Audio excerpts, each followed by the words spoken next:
¿Qué tal? Te ha asustado, te ha asustado. Muchísimas gracias por haber hecho clic en ese botón que tenías ahí para que apareciera yo aquí. Muchas gracias a todos los que estáis aquí en la clase. Mi nombre es José y supongo que si has clicado en esto de simulacros es pues porque quieres que te explique un poco en qué consisten, cómo optimizar el trabajo para que salgan de la mejor manera posible y en definitiva que te haga un consejillo que a mí me ha podido humildemente ayudar, pues para ti, te lo regalo, ¿vale? Dicho de paso, yo soy un tierno bollito recién salido del horno porque acabo de hacer el MIR hace 2 semanas escasas. Entonces, como tengo, mejor dicho, mi experiencia docente es escasa, por no decir nula, me apoyaré en hombros de gigantes, como decía Newton, y me apoyaré en mis profesores. Así que todo lo que os diré, pues ya está dicho por ellos, solo que al estar un poco más cerca por edad de vosotros, espero que os llegue un pelín mejor, ¿de acuerdo? Entonces, sin más dilación, vamos a empezar por la importancia. ¿Por qué es importante hacer simulacros? ¿Cómo os puedo convencer yo de hacer simulacros? A vosotros también, aunque ya no os habéis hecho. Lo primero es porque nos mantiene en tono, ¿no? En el sentido de que, pues claro, una semana, estamos con digestivo, estamos ahí estudiando digestivo, ¿y dónde quedó la neumología ya? Pues una manera de cada semana prácticamente, pues bueno, pues reforzar conocimientos de las asignaturas y mantener el tono, que no se nos vaya. Por otra parte es aprendizaje. Aprendizaje tanto de lo que estudiamos la semana como de asignaturas que incluso no hemos estudiado aún. Esto os pasará al principio de la preparación o sobre todo si escogéis las modalidades MIR Plus. Y está muy bien porque, quieras que no, pues te vas quedando con ciertos conceptos que serán importantes a posteriori. Y lo mejor de todo para mí, es aire fresco.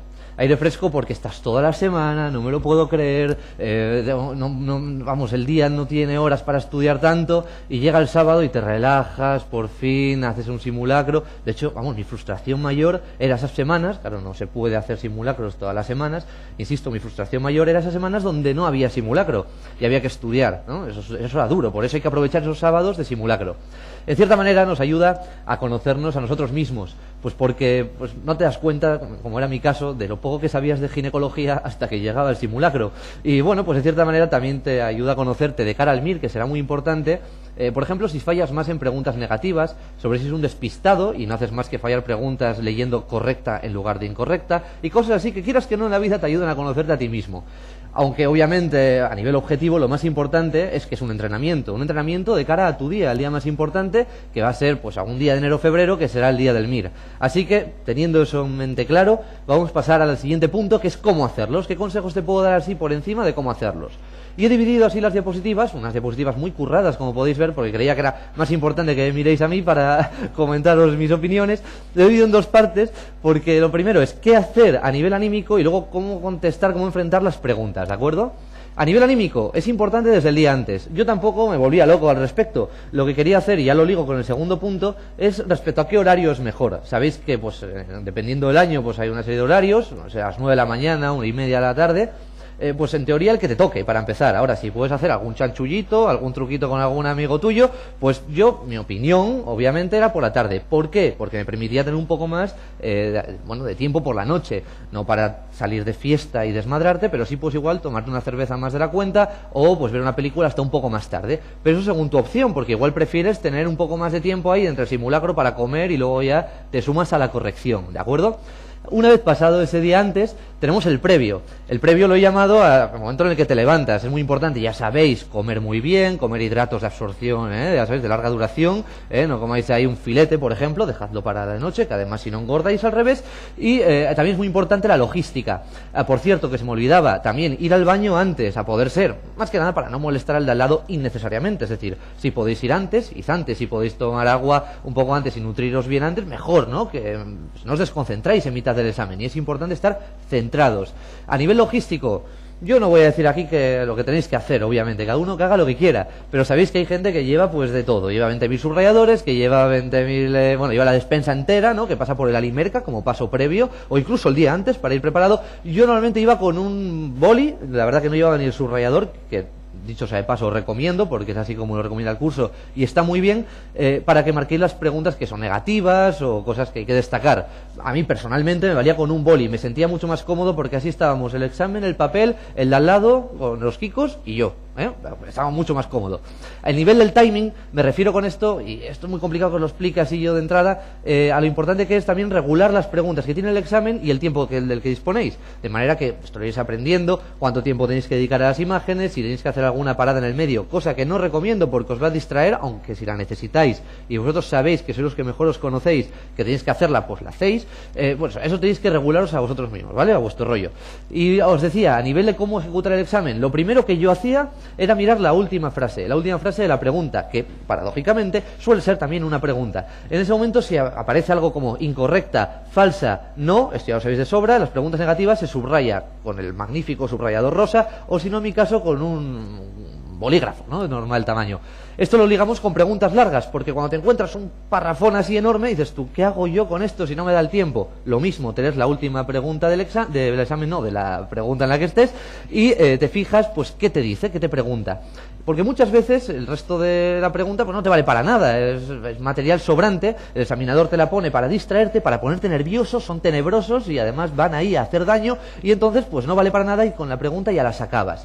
Incluso te recomiendo que leas las respuestas, porque a veces las respuestas son muy cortas y no sabes de qué va el tema, pero de repente ves que las respuestas son estenosis aórtica, insuficiencia mitral, estenosis pulmonar, CIA, y al final pues te preguntan por probablemente que discrimines a nivel de auscultación y así pues vamos más rápido.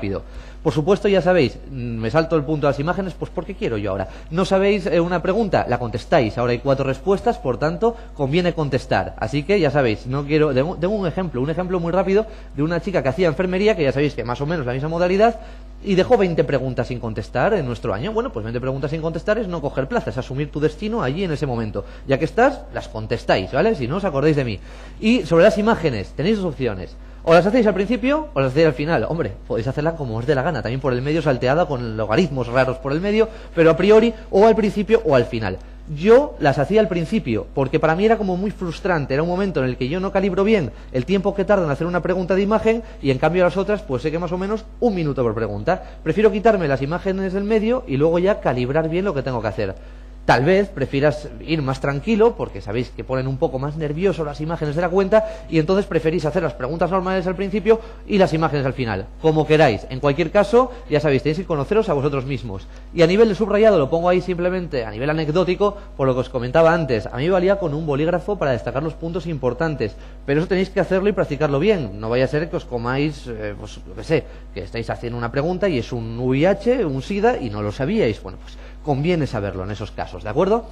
A nivel de la corrección es súper importante ir, pero ojo, si vas, vete, pero no porque te sientas bien contigo mismo y le digas a tu mami, no, que es que el simulacro, bueno, estuve 10 horas ahí metido en la academia. No, si vas a ir y no vas a estar, esto aplicable a cualquier concepto del estudio, si no vas a estar escuchando activamente lo que dice el profesor, no te va a valer de mucho, aunque bueno, siempre te va a venir bien, mejor estar ahí que en un parque, ¿no? Mejor.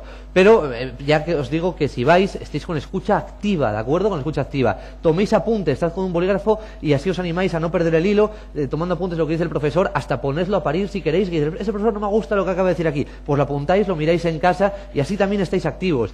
Trabajar después de acabar, cuando vais a casa, todo eso que habéis apuntado, decir, no me sé el TNM de pulmón, que a todos nos ha pasado, pues vas y lo machacas en casa. Y esas tentaciones de decir, Dios, qué mal me salió el simulacro, 4 horas o 2 horas en los mini simulacros, me quiero ir a casa. No vayáis a casa porque, hacedme caso, no lo haréis. Y si lo hacéis, lo haréis mal. Y si lo dejáis para el sábado, probablemente lo hagáis el domingo. Y al final lo haréis el resto de la semana por las noches. Un caos. No lo hagáis, confiad en mí, hacedlo en ese momento. El estancamiento y la curva de progresión es un mito y existe. Hay mitos que existen. Este es uno. Es la cruda realidad. Y es que sabéis que al principio es muy sencillo conseguir alcanzar netas, pues que hay preguntas que se repiten, hay conceptos que son muy rentables y es muy probable pues que vayáis subiendo así en esta zona de la curva muy rápido, pero luego os estancáis porque necesitáis muchos conceptos para avanzar muy pocas netas. Es normal, le pasa a todo el mundo, pero aquí es donde tiene la importancia el PREMIR, el MIR Plus, y es que claro, el que haga el PREMIR pues va a empezar ya en una zona de la meseta. No la va a evitar, solo que no se va a pegar ese susto de estancarse, va a empezar estancado ya, es decir, ya se va a quitar esas preguntas que le hacen subir rápido. ¿Me ¿entendéis lo que quiero decir? Así que ya sabéis, el Premier, súper importante. Y como no me quiero liar, porque seguro que ya me pasé de tiempo y ya te estoy consumiendo mucho tiempo y probablemente me estés pasando al por dos y está hablando toda leche en tu casa en estos momentos y quiero acabar ya, unos últimos consejos. Y el primero es disfruta del momento. El carpe diem, todo lo que ames en la vida es lo que harás bien. Por tanto, te guste o no, estés quemado o estés cansado, tómate ese simulacro como si fuera lo más importante y como si lo pasaras bien, y solamente de esa manera lo amarás, y todo lo que hagas en la vida amándolo lo harás bien. Tómatelo como un juego, porque todo lo que tomes como un juego al final repercutirá positivamente en ti. Y sobre todo quería rescatar para acabar una frase de Samuel Beckett, y es que decía, ante un fracaso, decía: prueba otra vez, inténtalo otra vez, fracasa mejor. Porque el que no ha fracasado nunca es porque no se ha puesto a prueba. Si tú vas a un tío por ahí súper con acá, vamos, y el pecho hinchado, yo nunca he fracasado, pues ese tío no se ha puesto a prueba nunca. Solo aquel que se prueba, fracasa. Así que cuando fracaséis, y es mi deseo, miradme bien, que fracaséis, mi deseo es que fracaséis, un poco, pero solo en la preparación, recordaros estas palabras, porque lo importante es que sepáis que a partir de ese momento solo podéis fracasar mejor. ¿De acuerdo? Y si os caéis, pues os volvéis a levantar, porque la única manera que os queda es que caigáis mejor a la gente. Así que con esto me despido. Muchísimas gracias por vuestro tiempo. Muchas gracias.